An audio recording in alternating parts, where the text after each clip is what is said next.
মালয়েশিয়ায় জনশক্তি রপ্তানি, শ্রমিকের রক্ত চুষছে এজেন্সি, সিন্ডিকেটের দৌরাত্ম্য, কয়েকগুণ বেশি টাকা নেয়। বিস্তারিত জানতে ভিডিওটির শেষ পর্যন্ত দেখুন। বাংলাদেশের বৈদেশিক মুদ্রা আহরণের অন্যতম বৃহৎ উৎস প্রবাসী আয় বা রেমিট্যান্স। প্রতি বছর অসংখ্য বাংলাদেশি কর্মী সুন্দর জীবন গড়ার স্বপ্ন নিয়ে বিদেশে পাড়ি জমান। কিন্তু বিদেশে যাওয়ার আগে দেশেই তাদের পোহাতে হয় চরম ভোগান্তি। পদে পদে গুনতে হয় অতিরিক্ত অর্থ।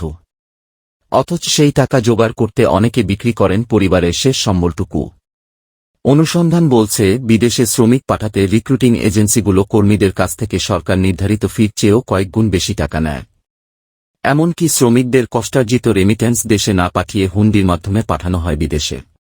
এতে শ্রমিকরা যেমন ক্ষতিগ্রস্ত হন, সরকারও হারায় বিপুল অঙ্কের রেমিট্যান্স। এই পুরো প্রক্রিয়াটির সঙ্গে জড়িত রিক্রুটিং এজেন্সিগুলোর সিন্ডিকেটের কারণে নির্ধারিত খরচে কর্মীরা বিদেশে যেতে পারছেন না। এতে বিদেশ গমনেচ্ছুরা যেমন ক্ষতিগ্রস্ত হচ্ছেন, সরকারও হারাচ্ছে বিপুল অঙ্কের বৈদেশিক মুদ্রা। ফলে সরকারের পুরো উদ্যোগটি ভেস্তে যাচ্ছে।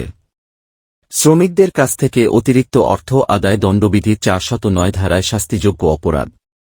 দেশীয় কিছু রিক্রুটিং এজেন্সির কারণে কর্মীরা হয়রানির শিকার হচ্ছেন। মালয়েশিয়ায় জনশক্তি রপ্তানির নামে 3,50,000 কর্মীর কাছ থেকে প্রায় 12,000 কোটি টাকা হাতিয়ে নিয়েছে 25 প্রতিষ্ঠানের একটি সিন্ডিকেট। 2021 থেকে 2023 সাল পর্যন্ত এই সিন্ডিকেট সরকার নির্ধারিত ফির চেয়ে কয়েকগুণ বেশি টাকা নিয়ে মালয়েশিয়ায় শ্রমিক পাঠিয়েছে। শ্রমশক্তি রপ্তানি সিন্ডিকেটের এমন দৌরাত্ম্য নিয়ে একের পর এক অভিযোগ জমা পড়েছে দুর্নীতি দমন কমিশনে দুদক।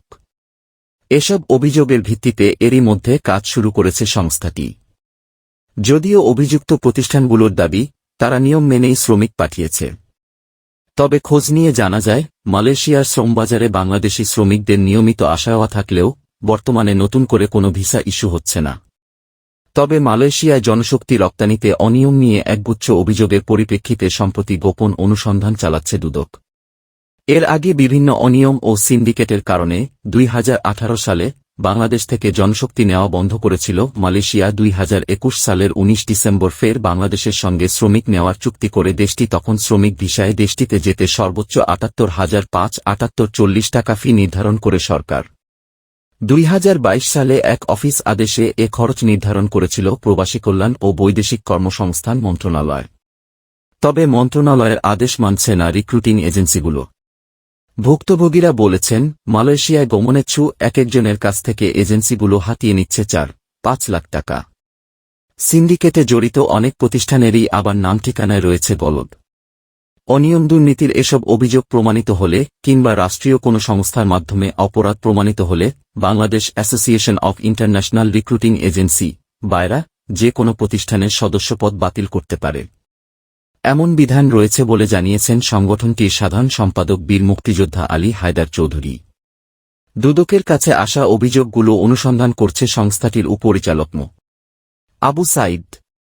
জানা গেছে, অনুসন্ধান শুরুর পর তথ্য চেয়ে অভিযোগে নাম আসা রিক্রুটিং এজেন্সিগুলোকে এরই মধ্যে চিঠি পাঠানো হয়েছে। এ বিষয়ে প্রবাসী কল্যাণ ও বৈদেশিক কর্মসংস্থান প্রতিমন্ত্রী শফিকুর রহমান চৌধুরী জানিয়েছেন, কারও কাছ থেকে অতিরিক্ত অর্থ আদায় করা হয়েছে এমন অভিযোগ পেলে সংশ্লিষ্ট রিক্রুটিং এজেন্সির বিরুদ্ধে কঠিন ব্যবস্থা নেওয়া হবে। সূত্র জানায়, বাংলাদেশের সঙ্গে মালয়েশিয়া সরকারের চুক্তির আওতায় 2016 সাল পর্যন্ত 10টি নির্ধারিত রিক্রুটিং এজেন্সি দেশটিতে শ্রমিক পাঠাত। তবে পরবর্তীকালে 2021 সালে নতুন একটি সমঝোতা স্মারকে সই করে বাংলাদেশ ও মালয়েশিয়া। ওই সমঝোতায় রিক্রুটিং এজেন্সির সংখ্যা বাড়িয়ে 100টি করা হয়। 10 এজেন্সির সিন্ডিকেট ভেঙে 100 এজেন্সিকে দায়িত্ব দেওয়া হলে সেখানেও তৈরি হয় নতুন সিন্ডিকেট। তাদের মধ্যে 2025টি এজেন্সির একটি সিন্ডিকেটই নিয়ন্ত্রণ করছে মালয়েশিয়ার কর্মী পাঠানোর পুরো প্রক্রিয়াটি। এসব প্রতিষ্ঠানের মধ্যে রয়েছে Binimoy international, catharsis international, unique eastern private limited, Prantik travels and tourism limited, Rabbi international, Al Islam overseas consultants limited, ISMT human resource development limited, passage associates ও সানজারি ইন্টারন্যাশনাল। দুদকের অনুসন্ধান বলছে, শ্রমিকদের কাছ থেকে বাড়তি টাকা আদায়ের পাশাপাশি বিদেশেও অর্থপাচার করছে এই এজেন্সিগুলো। এছাড়া শ্রমিকদের পাঠানো রেমিট্যান্স দেশে পাঠানোর পরিবর্তে হুন্ডির মাধ্যমে বিদেশে পাচার করছে তারা। মালয়েশিয়ায় কর্মী পাঠাতে অতিরিক্ত অর্থ আদায়কারী প্রতিষ্ঠানগুলোর মধ্যে একটি বিনিময় ইন্টারন্যাশনাল। প্রতিষ্ঠানটির অফিস রাজধানী শান্তিনগরে, যার মালিক এম.এ. শোভহান ভূঁইয়া, যিনি কুমিল্লা ১৪গ্রাম উপজেলার চেয়ারম্যানও। শুধু কর্মী পাঠানো নয়, বিদেশগামীদের স্বাস্থ্য পরীক্ষার জন্য আল গোফিলি মেডিকেল সেন্টার নামে একটি প্রতিষ্ঠানও রয়েছে তার। ৩,৫০,০০০ কর্মীর কাছ থেকে প্রায় ১-২ হাজার কোটি টাকা হাতিয়ে নিয়েছে ২-৫ প্রতিষ্ঠানের একটি সিন্ডিকেট।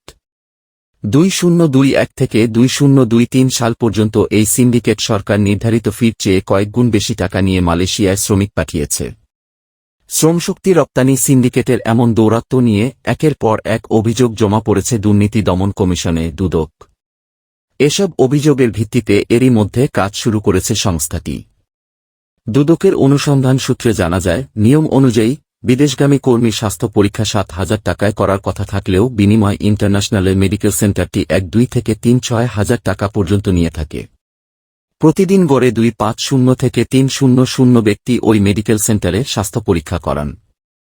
কিছু ক্ষেত্রে একজনের একাধিকবারও পরীক্ষা করানো হয়।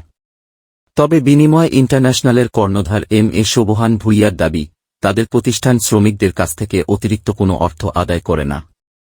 তিনি জাগো নিউজকে বলেন, এ ধরনের অভিযোগের কোনো ভিত্তি নেই। সবার টাকা জমার রসিদ রয়েছে। নিয়ম মেনেই টাকা নেওয়া হয়। শোভহান ভূঁইয়ার Mac hatchery, lion feeds limited, Hasan tours and travels নামে বিভিন্ন ব্যবসা প্রতিষ্ঠান থাকলেও অনুসন্ধানে সেগুলো বন্ধ পাওয়া যায়। জানা যায়, বিনিময় ইন্টারন্যাশনাল এবং আল গোফিলি মেডিকেল সেন্টারের আদায় করা অতিরিক্ত অর্থ সাদা করার জন্য নামসবর্ষ ওইসব প্রতিষ্ঠান সাইনবোর্ড হিসেবে ব্যবহার করা হয়। ক্যাথারসিস ইন্টারন্যাশনাল ও আইএসএমটি হিউম্যান রিসোর্স ডেভেলপমেন্ট লিমিটেডের অফিসে গিয়ে প্রতিষ্ঠানগুলোর শীর্ষ কর্মকর্তাদের পাওয়া যায়নি। ক্যাথারসিস ইন্টারন্যাশনালের মালিক রুহুল আমিন স্বপন বর্তমানে বিদেশে অবস্থান করছেন বলে জানা যায়। আইএসএমটি হিউম্যান রিসোর্স ডেভেলপমেন্ট লিমিটেডের অফিস সহকারী শাওন জানান, প্রতিষ্ঠানটির ব্যবস্থাপনা পরিচালক এমডি আরিফুল ইসলামও আছেন বিদেশে। মালয়েশিয়ায় গমনেচ্ছু একাধিক ব্যক্তি ও দেশটিতে বর্তমানে অবস্থান করা একাধিক শ্রমিক এবং বিভিন্ন রিক্রুটিং এজেন্সির সঙ্গে কথা বলে জানা গেছে, এজেন্সিগুলো কমিশনের ভিত্তিতে আদম ব্যাপারীর মাধ্যমে শ্রমিক সংগ্রহ করে। বিদেশগামী কর্মীরা প্রথম ধাপে মেডিকেল ফি ১-২ হাজার টাকা, স্বাস্থ্য পরীক্ষায় উত্তীর্ণ হলে দ্বিতীয় ধাপে ৫,০০,০০০ টাকা, আর তৃতীয় ধাপে ভিসা আসার পরে ৩,৬০,০০০ থেকে ৩,৮০,০০০ টাকা পর্যন্ত এজেন্সিকে দেন। শ্রমিকরা জানান, সরকার নির্ধারিত ফিতে কোনো এজেন্সি মালয়েশিয়ায় কর্মী পাঠায় না। যার কাছ থেকে যত বেশি নিতে পারে সেভাবেই নিয়ে থাকে এজেন্সিগুলো। রাজবাড়ীর বাসিন্দা ইউনুস গত বছরের মাঝামাঝি ক্যাথারসিস ইন্টারন্যাশনালের মাধ্যমে শ্রমিক ভিসায় মালয়েশিয়ায় যান। এজন্য কয়েক ধাপে তাকে গুনতে হয় ৪.৫ লাখ টাকারও বেশি। রাজধানীর মতিঝিলের একটি রিক্রুটিং এজেন্সিতে গিয়ে কথা হয় মগবাজারের বাসিন্দা আব্দুল্লাহর সঙ্গে। তিনি জাগো নিউজকে জানান, মালয়েশিয়ায় যেতে তিনি গত বছরের ডিসেম্বর থেকে বিভিন্ন এজেন্সিতে ঘুরেছেন। প্রায় সব এজেন্সি তার কাছে ৪.৫ থেকে ৫ লাখ টাকা পর্যন্ত চেয়েছে। নাম প্রকাশে অনিচ্ছুক এক এজেন্সি মালিক জাগো নিউজকে বলেন, সরকার মালয়েশিয়া গমনেচ্ছুদের উদ্বুদ্ধ করতে ৭-৮ হাজার টাকা ফি নির্ধারণ করে দিয়েছে।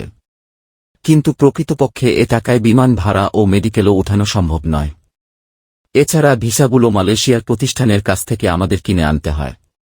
শ্রমিকদের কাছ থেকে বাড়তি টাকা আদায় করা হয় না। এখন ভিসা সংকট আছে। দুদকের অনুসন্ধানেও উঠে এসেছে এমন চিত্র। বিদেশে যাওয়া একাধিক শ্রমিক দুদককে জানিয়েছেন, তারা ৪,৮০,০০০ টাকায় মালয়েশিয়ায় গেছেন।